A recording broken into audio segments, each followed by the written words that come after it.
बिस्मिल्लाहिर्रहमानिर्रहीम। अस्सलामु अलैकुम। हज़रत सैयदना सिरी सक्ती रहमतुल्लाह ताला अलैह एक शख्स के पास से गुजरे जो नशे की हालत में ज़मीन पर पड़ा हुआ था। उसके मुंह से शराब बह रही थी। इस हालत में भी उसके मुंह से अल्लाह अल्लाह की सदाएं बुलंद हो रही थी।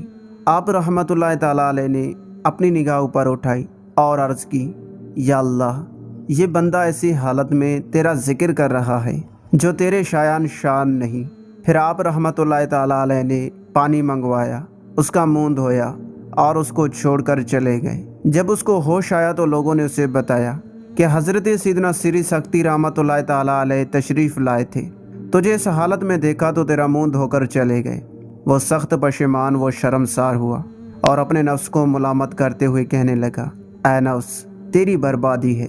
अगर तू अल्लाह और उसके औलिया कराम रहीमुल्लाह से भी हया नहीं करेगा तो किससे करेगा। फिर उसने नादम होकर अपने गुनाहों से तौबा कर ली। रात को जब हज़रत सैयदना सिरी सक्ती रहमतुल्लाह ताला अलैह महवे आराम हुए तो ख्वाब में किसी की आवाज़ सुनी, ऐ सिरी, तूने हमारे रिज़ा के लिए इस शराबी का मुंह धोया तो हमने तेरे लिए इसका दिल धोया है। जब सैयदना सिरी सक्ती रहमतुल्लाह ताला अलैह सुबह बेदार हुए तो उस आदमी के मुतालिक मालूम किया।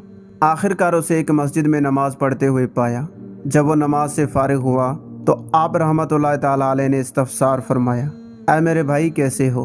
उसने अर्ज़ की, या सैयदी, आप मेरा हाल क्यों पूछते हैं? हालांकि उस करीम ज़ात ने आपको आगाह फरमा दिया है कि उसने आपकी वजह से मेरा दिल खोल दिया और मेरी हालत सुधारी। आप रहमतुल्लाह ताला अलैह ने पूछा, तुम्हें किसने बताया? जवाब दिया, जिसने अपने गैर से मेरा दिल पाक किया और मुझ पर अपने अफ़ू व करम और रज़ामंदी की बारिश बरसाई।